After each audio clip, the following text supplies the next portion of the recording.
ఓం నమ శివాయ శ్రీమాత్రే నమః. మిత్రులందరికీ నమస్కారం అండి. నన్ను ఇంతగా ఆదరిస్తున్న మిత్రులకి శ్రేయోభిలాషులకి అందరికీ కూడా పేరు పేరు ధన్యవాదాలు.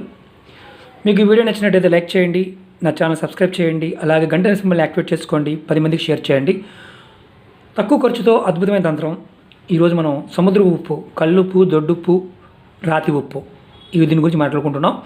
ఈ టాపిక్లు ఏంటంటే చిన్న వీడియోలు చేసుకుంటూ ఎక్కువ కమ్యూనికేట్ చేద్దాం, నేను ఎక్కువ మెసేజ్ ఇవ్వాలని ప్రయత్నం చేస్తున్నాను. అంటే ఒకే వీడియో లెంత్ వీడియో చేసి 4-5 ఉపయోగాలు చెప్పడం వల్ల మిత్రులు చాలామంది ఇబ్బంది పడుతున్నారు. ఏంటంటే చిన్నగా చెప్పండి, ఎక్కువ అంటే మాకు మర్చిపోతున్నాం అనే టైప్లో మాట్లాడుతున్నారు, అదే కామెంట్ చేస్తున్నారు.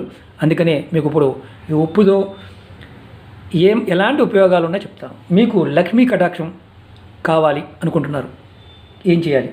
శుక్రవారం రోజున ఒక గాజు గ్లాస్ తీసుకోండి. ఈ గాజు గ్లాస్ కాదు, బబుల్ నా దగ్గర అయితే ఉంది. గాజు గ్లాసు అవైలబిలిటీ లేదు, మీరు చూస్తున్నారు కదా. ఇది ఏంటంటే ఇవి చూడండి, లవంగా. ఏం చేయాలి? శుక్రవారం నాడు మీరు ఒక గాజు గ్లాసులో ఉప్పు, కల్లుప్పు తీసుకొని శుక్రవారం రోజునే ఆ కల్లుప్పు గ్లాసులో పోయండి. పోసిన తర్వాత, అంటే సముద్ర ఉప్పు అంటాం కదా, మళ్ళీ రకరకాల క్వశ్చన్లు వస్తాయి. తర్వాత మీరు చేయాల్సిందా ఏం లేదు, ఇలా దీంట్లో 2 లవంగాలు తీసుకోండి. 5 లవంగాలు నేను చూపిస్తున్నాను, ఇలా 2 లవంగాలు దీంట్లో వేయండి. ఎవరికి ఇంట్లో కనిపించకుండా మీరు మీ ఇంటి నైరుతి మూల, ఒకవేళ ద్వారా నైరుతి అంటే దక్షిణం వైపు, అటు పడమర వైపు కార్నర్ ప్రాంతంలో కానీ, అంటే మీరు బీరువా ఉంటుంది కదా, కొన్ని ప్రాంతాల్లో బీరువా పెట్టుకుంటాం కదా, అక్కడ కానీ, లేదంటే ఉత్తర ప్రాంతం అంటే ఉత్తరం వైపు అలమర ఎక్కడ ఉంటే కనుక లోపల పెట్టండి.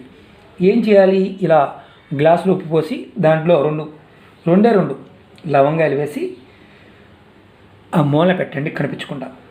మీ ఇంట్లో ఎప్పుడు ఆర్థిక సమస్య లాంటివి తీరిపోతాయి. ఇది కనిపించేటట్టు పెట్టాలా, కనిపించకుండా పెట్టాలా? కనిపించకుండానే పెట్టాలి. ఇలా పెట్టిన తర్వాత దీని మీద చిన్న పేపరుని ఇలా మూత పెట్టండి.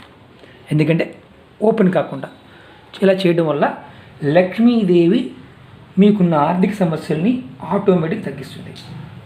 మీరు చాలామంది అడుగుతుంటారు, శ్రీనివాస్ గారు లక్ష్మీ కటాక్షం కోసం ఏం చేయాలని. ఏమీ లేదండి, చిన్న పని. సూర్యోదయానికి ముందే లేవండి. మీరు ఇల్లు లేవగానే ముందు సింహద్వారం కాకుండా ఇంటికి వెనకాల తలుపు ఉంటుంది కదా, ఆ తలుపు తీయండి. ఆ తలుపు తీసిన తర్వాత మాత్రమే సింహద్వారం ఓపెన్ చేయండి. ఇలా చేస్తే ఏమవుద్ది?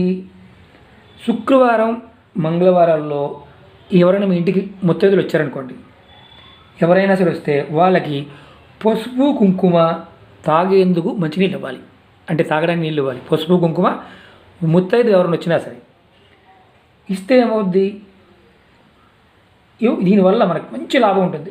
మీరు ఈ జన్మలో చేసిన పాపాలు పోయి మీ కుటుంబం సుఖంగా సంతోషంగా ఉంటుందని శాస్త్రం చెప్తుంది. నిజంగా మన ఋషులు మనకి చాలా అద్భుతమైన విషయాలు చెప్పారండి. చాలామంది మిత్రులు అడుగుతుంటారు, ఈ చిన్న విషయాలకి చిన్న చేస్తే అయిపోతాయి. మన తాతలు ముత్తాతలు ఇవన్నీ చేసేవారు, మనమే మానేసాం. ఉప్పుతో అద్భుతమైన తంత్రాలు. ఇంకా ఇందులో హిమాలయ ఉప్పు ఉంటుంది, అలాగే వేరే ఉప్పు ఉంటుంది. మీకు హిమాలయ ఉప్పు కూడా చూపిస్తాను మీకు నేను. ఇదిగోండి, ఇలా కలర్ ఉంటుంది, బ్లాక్ కలర్లో ఉంటుంది హిమాలయ ఉప్పు. దీని గురించి కూడా నేను నెక్స్ట్ వీడియోలో మీకు చెప్తాను. అలాగే స్ట్రాబెరీ ఉప్పు అని అంటారు, అంటే సౌందర్యానికి వాడుతూ ఉంటారు, దాని గురించి కూడా మీకు చెప్తాను.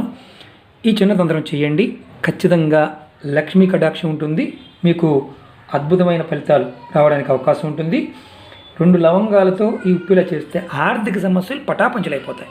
ఇది చేయండి, మీ ఆర్థిక సమస్యని బయటపడండి. ఈ వీడియో మీకు నచ్చినట్టయితే లైక్ చేయండి, నా ఛానల్ సబ్స్క్రైబ్ చేయండి, 10 మంది మిత్రులకు షేర్ చేయండి, గంట సింబల్ని యాక్టివేట్ చేసుకోండి. ఓం నమ శివాయ శ్రీమాత్రే నమః.